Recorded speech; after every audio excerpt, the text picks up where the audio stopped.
If you like banana nut bread, you will love this cake. This is up a notch. You want to preheat that oven to 350 degrees Fahrenheit or 180 degrees Celsius. The first thing you want to do is grease or butter a 9 by 13 pan that's 23 by 33 centimeters.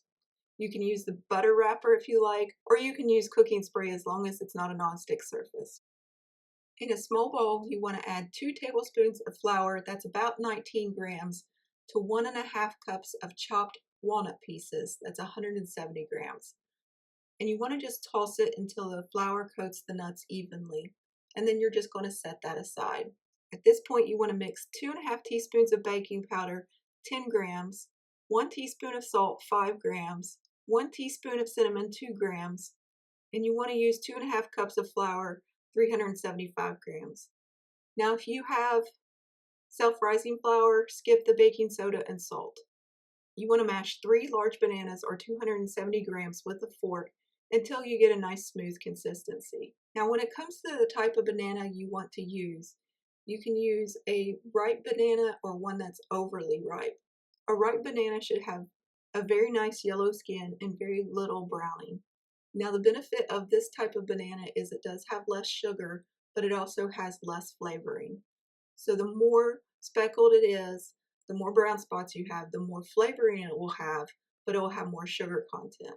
Next, we're going to mix 1 cup of softened butter, that's 226 grams, to some sugar. Now, you can use any kind of sugar you like. You can use white or brown or a mixture of both. I put in just some brown sugar for some extra flavoring, but it's not necessary. You can use all white sugar if that's all you have. You need 1.5 cups of sugar, 300 grams. You want to mix it on a medium speed until it looks like this, and then we're going to add in our eggs one at a time. You're going to use 4 large eggs or 200 grams. You want to beat these on low until they no longer look curdled, and then you're going to add in the next egg. Once you get all the eggs in, you want to beat them until they're nice and fluffy and they look like this. Once you have it nice and smooth and creamy, you're going to add in your banana from earlier. As you can see, the banana is turning brown. That is normal when bananas hit air. It is a normal process of oxidization. We're going to add in 1 teaspoon of vanilla, and then we're going to add in our flour mixture. We're going to mix this on a low speed until it's nice and combined, about 1 minute. You want to scrape down the sides occasionally and get all that flour incorporated. Now we're going to fold in those nuts from earlier. The reason why you toss them in flour is it just helps them suspend in the batter a little bit better and they don't all just sink to the bottom.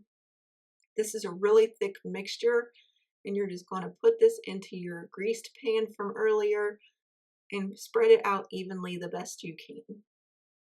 Now, what I love about this cake is that it tastes delicious without an icing, and you can save a lot of calories. If you do want an icing, I'll give you a link below on how to make a cream cheese frosting, which tastes really good with this cake. But I recommend trying it without frosting first to see if you like it, because it's a very rich and delicate cake, and it tastes a lot like banana bread but softer. Bake the cake 45 to 55 minutes, or when a toothpick inserted in the middle comes out clean. It should be a nice golden brown and the edges should start separating from the sides of the pan. The center should read between 200 degrees and 210 degrees Fahrenheit. That's 93 to 99 degrees Celsius. Let it cool completely in the pan on a wire rack before you're serving. This is just a wonderfully delicious cake. And Maggie already smells the bananas and is coming to investigate and see if she can have her piece. I will give her a little piece without the nuts. If you have a sloped sided pan, it's going to slope. I do recommend you use a straight sided pan if you want the cake to be straight, but it doesn't matter. It still tastes the same. Look how beautiful it looks. The crumb texture is just amazing on this cake. I wish you could smell how delicious this cake is. It's one of my favorite things to eat. I hope you enjoyed this recipe. Here are your ingredients if you want to follow along. Thank you for visiting us at jacksonsjob.com, and as always, happy baking.